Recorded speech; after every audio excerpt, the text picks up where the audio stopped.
لو حوبوي كمزي لندي سراح سئينة تشجيرة بقى لقى حجر قال أي سالسي ورح يجرى أمريكا خبزاتو كندا خبزاتو يوروب خبزاتو بقى جنس راح ركب هيك ألكون تعرفوا جايز تعرفوا مين تغمي تعرفوا أمون إن فيديو كان مجموعة تقسمون على تراريخهم نزمر تحت المغنيات اللي نعرفهم تحت المغنيات اللي دايركت راح تروحوا من قد إيه زوركم تزلقوا شات جي بي تي ديبسيك جيمينا اي ما حد بقى دي تعدنوا اي اي تولز على مالتي جايز عبز يسران حدا كفل زمن كوينا مالتي نزيوم دين فلتهم ويك صاحب حجي دي فلتني أنت لا تنينا يلنا بزغنا لو ما عندي جيمينا أجري تي صراحة كمية خمس ركب كريكو مالتي ብዙሕ ከቢድ ኣይኮነን ሰብ ኤአይ ክብል ከሎ ኣርቲፊሻል ኢንቴሊጀንስ ማለት እዩ በቃ ዓቆብ ገለ በቃ ትምህርቲ ካልኩሌሽን ገለ ውረድ ደይ ገለ ዘለዎ ብትግርኛ እዩ ደቃ ዓበይቲ ትግርኛ ጌርካ ፅሕፅሕ ኣቢልካ ትደለለኻይ ነገር ምርካብ ማለት እዩ ኢቭን ክሳብ ደርፊ ገለ ክስራሕ ትኽእል ዘረባ ሓደ ሓንኬን ዋሕኩ ናብታ ቪድዮ ክብልኩም ካብ መጀመርታ ክሳብ መወዳእታ እዛ ቪድዮ ረኣይዎ ኣብ መወዳእታ ከዓ ላይክ ሼር ሳብስክራይብ ኣይትረስዑ ደቂ ዓበይቲ ጀና ቪድዮ ከምቲ መጀመርታ ዝበልኩም ደቂ ዓበይቲ ኤአይ ዝበሃል ብጣዕሚ ከቢድ ኣይኮነን ኣዝዩ ቀሊል እዩ ሰብ ኣኽቢዱ ስለ ዝርኢ እዩ ስለዚ ብቐጥታ ናብ ክሮም ንእቶ ኣብዚ ናይ ሰርች ቦታ ማለት እዩ ጂሚኒ ኣይ ኢልና ሰርች ንገብር መፀና ማለት እዩ ጂሚኒ ኣይ ኢልና እንጥወቕ ማለት እዩ ዝዕዛ ቀዳሚ ትሪእዋ ዘለኹም ከምዚ ናይ ዲናሮ ምልክት ማለት እዩ ንዓኣ ትሃርምዋ ልክዕ ከምዚ ብቴክስት ንፀሓፉ ኩሉ ግዜ ማለት እዩ ከምኡ ዓይነት ፔጅ ዝመፀና ማለት እዩ ሆም ፔጅ ልክዕ ከምዚ እዩ ዝመፀና ከም ትሪእዎ ዘለኹም ኣነ ዮሃንስ ስሜ ብዝኾነ ክልተ ቻነል ኣለዋኒ ኣብ ክልቲኦም ኣትኹም ሳብስክራይብ ግበሩልና ደቂ ዓበይቲ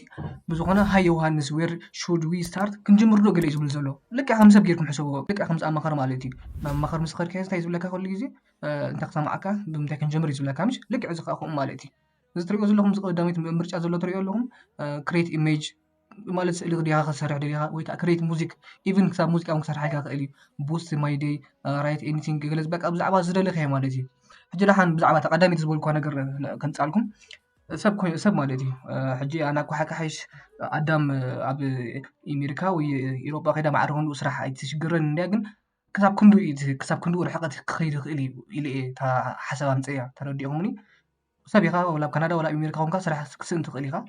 ብዝኾነ ናብ ጉዳይና ክንኣቱ ሰላም ኢልና ክንጅምሮ ባይዘ ወይ ከም ሰብ ጌርኩም ሕሰብዎ ልክዕ ከም ሰብ ምሻሎ ከም ህያው ሰብ ጌርኩም ሕሰብዎ ኩሉ እዩ ዝፈልጥ ዝደለኻ እዩ ዝህበካ ማለት እቲ ኣርቲፊሻል ኢንተሊጀንስ ዝበሃል ማዕረ ክንደይ ላዕሊ ደረጃ ከም ዝበፅሐ ንእግሪ መንገድኩም እንዳረኣኹም ከይዱ ደቂ ዓበይቲ ሰላም እንዴት ነገር ኢሉ ፅሒፍለይ ወዲ ዓበይቲ ኣነ ኣማርኛ ይዛረብ ግን ትግርኛ ፀሓፈለይ ኩሉ ብዝኾነ ትግርኛ ይዛረብ ኣነ ትግርኛ ፀሓፈለይ ኩሉ ትግርኛ ልክዕ ከምዚ ቴክስት ፅሒፉ ማለት ተሰደሉ ማለት እዩ ሰላም ፅቡቅ ብትግርኛ ክንዛረብ ንኽእል ኢና ብትግርኛ ክሕግዘኪ ብጣዕሚ ደስ ይብለኒ ሎሚ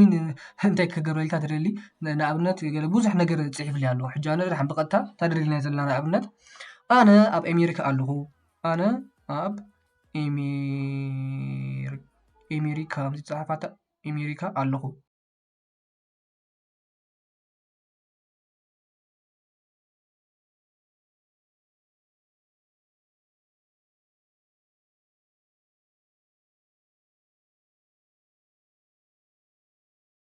دحين مجمرتا خمس لنا نحطمو نسخة أنتي كم زبلنا نسمعه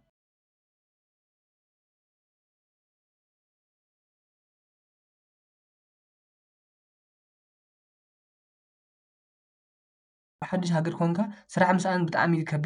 كبيرين تسفى زغورت إنكون كم زغل جنزب بوزحات سبات على أمريكا بنجمرتها تمساسة لتجمك يقعد ومين سلازي بين خايكون كان التقونات من المغير زحق زخا قال أب تحتي أسفر له ناس راح ديليت فورم قال سي في قال مال كل مال تراحن ناي إنترنت مربوات جوب سايت تتقم أب أمريكا زبزعي سرع إنترنت أزيو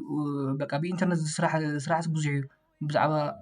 ناي إنترنت سرع سبات مالتي دحين بزغنا حزر أبيلتها حتى خا دليل زلوا حتى أنا كم سدت نعمة أنا أب أمريكا سلسة وحجر اللغو سلزي كم زناي ناي صريت عين ويكا جزاوي إن شاء الله زهم حجي ما يقولكم ويكا سب ما يقولون أكون متوافر زلوا قبل دليل أكون كنك عبيت الجن أتي قلل الزبالة أتوز بالك أنا بسخة قلل تقل مالت كلنا نفلتنا ولا أفريقيا أنا هلو أبزغنا عدنا هلو مالتي مجمرة أوروبا وأمريكا أتيها ولا كندا أتيها أبنا بيتسابقها قدام تصنع أتنا بيتسابق صنعها أزي خبيديو سلازي ناس بده هزي ويخ أنا تي زل خيو كنا تات نمن قافي لي إذا فيديو مسأب زغنا هم اللي خطعفوا لي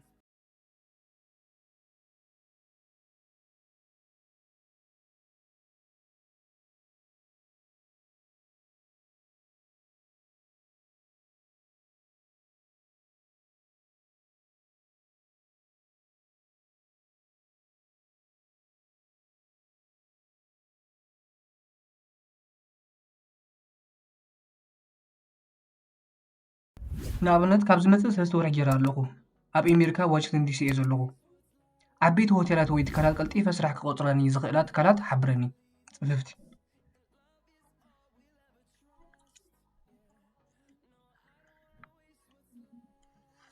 ኣብ ዋሽንግተን ዲሲ ምህላውካ ፅቡቅ ዕድል እዩ ምክንያቱ እታ ከተማ ብሆቴላት ብርክት ዝበሉ ትካላት ዝመልአት ስለዝኾነት 3 ወርሒ ገና ሓድሽ ስለዝኾንካ ተስፋ ኣይትቑረፅ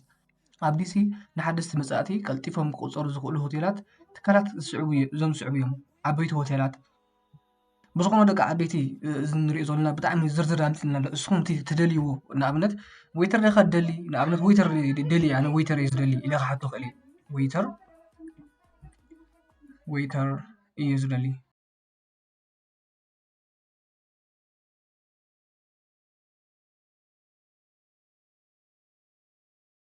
መቸም ነዛ ቪድዮ መምፅአይ ምክንያት ተረዲእኩም ክኸውን እንታይ ድዩ እዚ ብውሕድ እየ ዝብለኩም ዘለኹ እዚ ንስራሕ ማለት እዚ ቅልል ዝበለ ነገራት ምሻሎ ሰብ ኣትዩ በቃ ናብኡ ዝሽገረሉ በቃ መጀመርታ ምስ ኣተዉ ሰብ ዝሽገረሉ ኩነታት ይፍጠር እዩ ብፍላይ ከዓ ሰብ ኣብ ካናዳ ምስ ኣተና ከምዚ ኮይና ብወረቐት ገለበለ ብዙሕ ሰብ ይብል እዩ እቲ ፍታሕ ግን በቃ ወላ ሓደ ሰብ ክረኽቦ ኣይከኣለን ኣነ ኣብቲ ዓዲ ስለ ደይቅመጥ መቸም ብከምዚ ይፍታሕ ኢለ ሙሉእ ሙሉእ ክዛረብ ኣይክእልኒ ግን ምናልባት ግን ምስ ጂሚኒ ኣይ ወይ ምስ ካልኦት ዝተፈላለዩ ናይ ኤኣይ ቡትስ ማለት እዩ ምስኡ እንዳተዘራረብኩም ዝኾነ ትደልይዎ ሓበሬታ ማለት እዩ ብቐሊሉ ክትረኽቡ ትኽእሉ ኢኹም ደቂ ዓበይቲ እዚ ዘለናዮ ዘበነ ቴክኖሎጂ እዩ ግድን ኣይኮነን ሰብ ደው ኢልካ ኢቨን ትፈልጡ ዶ ኣብ ማሕበራዊ ሂወት ማለት እዩ ኣትዩ ዝኾነ ምክሪ ክህበካ ክእል በቃ ንኣብነት ኣነ ምስ ኣፍቀረተይ ተጋጨ ኣተዓረቐኒ ምስ በዓልቲ ቤተይ ከምኡ ምስ ደቀይ ተባኢሰ ናይ ቤት ፍርዲ ጉዳይ ክፈትሓልካ ክእል ናይ ብዙሕ እንታይ እሞ ኣነ ትፈልጦ ዲኹም ካብ ግምትካ በቃ ንሱ ይፈልጦ ኢልካ ደይተሓስቦ ነገር ኩሉ እዩ ዝነግረካ ስለዚ ብዝተኽኣለኩም መጠን እቶም ኣብ ኤኣይ ብጣዕሚ ድሒርኩም ዘለኹም ሰባት ማለት እዩ ብዝተኽኣለኩም መጠን ነዘን መሰረታዊት ነገር እዚ ክትፈልጦ ንግባኣኩም ግደፎም እቲ ናይ ብእንግሊሽ ዝፅሓፍ ነገራት ማለት እዩ እዚ ግን ትግርኛ እዩ ደቂ ዓበይቲ በቃ ሕጂ ነብስኹም ዘይምትላለያ በቃ ነብስኻ ዘይምትላለያ ካብ ትግርኛ ንላዕሊ እንታይ እዩ ዘሎ እቲ ቋንቋ እሞ ማለት ንሕና ተዛረብቲ ትግርኛ ኢና ኖ